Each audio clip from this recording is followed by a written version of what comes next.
a very long story. And if I was a smart businessman, I would say, wait until you read the book. But it is already listed in the Bible. Uh, it is a very long story. It has starts with chapter 36 and goes to the end of is chapter 50. So that is what, 14 chapters? Am I counting that correctly? 14 chapters. So Joseph, he was sold. If you watch the cartoon version, the um, Joseph, the King of Dreams, Joseph was sold by his brothers. After he confronts his brothers, the brothers throw him down into this cistern. They were about to kill him, but Reuben, this is Reuben, his face is not drawn. Reuben says, no, let's not kill him because I'm responsible for him and it's going to fall on my head if father finds out. So they, instead of killing him, they sell him to a band of uh, slave uh, slave merchants, the Midianites, who then sell him to Egypt. And in Egypt is when he gets bought by Potiphar, and he gets accosted, sexually assaulted by Potiphar's wife. And he's like, no, I don't think so because I'm a man of God and will dishonor your husband. And she's not happy with that, and she tears off his robe. And uh, as he's running away, and he gets his robe torn off. So there she is, Potiphar's wife, with this robe in her hand, and she says, "You know what? I have evidence. I'm going to cry, help, help, help!" And uh, she frames Joseph for uh, sexually assaulting her instead of the other way around. Joseph gets thrown into the dungeon, and he stays there for 7 years, I think. It was either 3 years or 7 years. Um, while he's in the dungeon, he meets up with the cupbearer for the pharaoh and the baker for the pharaoh, uh, and they say, "Oh, we can't sleep because we had a terrible dream." And he said, "Really? I know how to interpret dreams." So he interprets their dreams, and he tells them that uh, the baker is going to have his head chopped off, and the cupbearer is once again going to be at the side of Pharaoh. But remember me when you're out of this when you're out of this prison. Please remember me. So uh, the cupbearer goes back to his job, and he forgets about Joseph until uh, one night when Pharaoh had a terrible dream, and he calls the wise men to interpret the dream for him, and they're not able to interpret the dream. And then the cupbearer says, "Oh, right, I forgot. There's this guy that I met in prison. He can interpret dreams." And he says, "Pharaoh, I'm sorry. I should have told you this a long time ago. There's this guy named Joseph. He can interpret dreams." So they go to the dungeon, fish out Joseph. They bring him back to Pharaoh, and Pharaoh tells the dream. And Joseph tells him that the dream is about there will be 7 years of plenty in Egypt, and then there will be 7 years of famine in Egypt. And what you should do is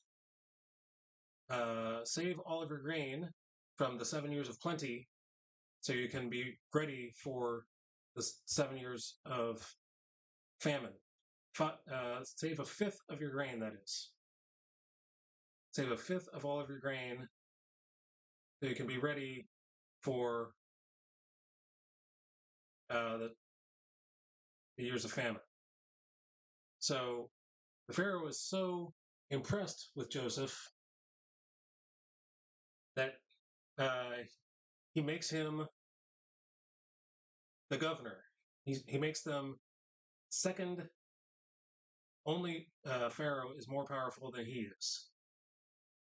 But Joseph is in charge. Joseph is in charge of collecting all of the grain, and nothing is done without Joseph's say-so. And then 7 years of plenty, just like Joseph said, came before 7 years of famine. And so everything is good for Joseph. People all around from other countries are coming to Joseph, to Egypt, to get food. So his brothers are at home in Hebron, starving, because the famine hit not only Egypt, but all the countries around.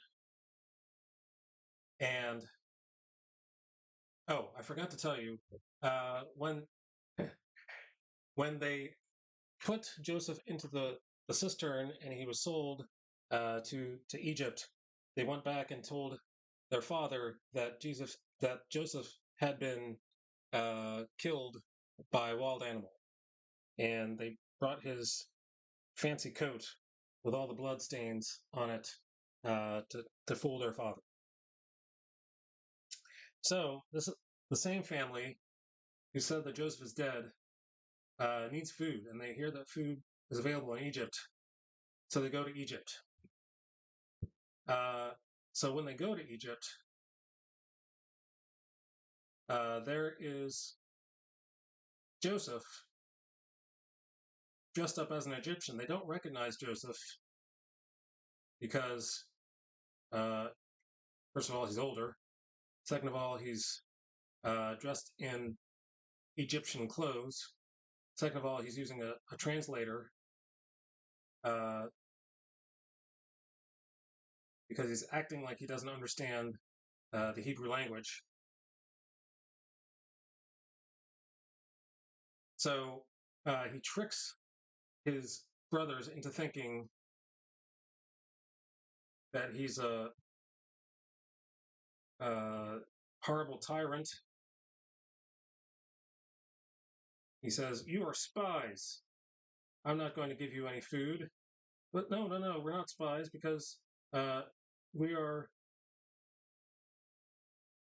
from Hebron, and we come for food for our father. And they mentioned that he's very upset and never leaves Hebron because his favorite son was killed.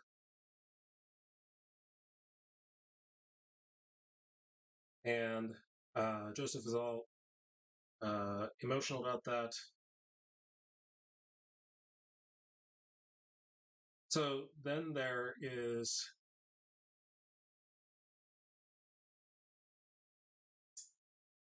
a deception. Joseph deceives his brothers.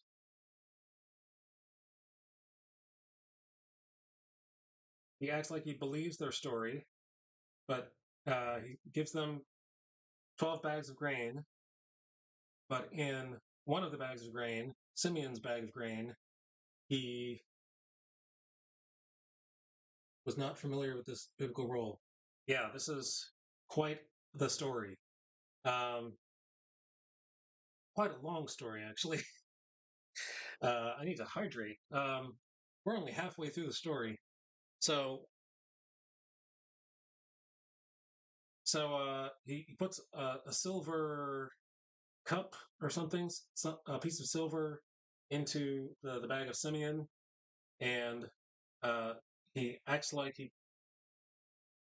they get halfway home, and then he sends guards after them to get the silver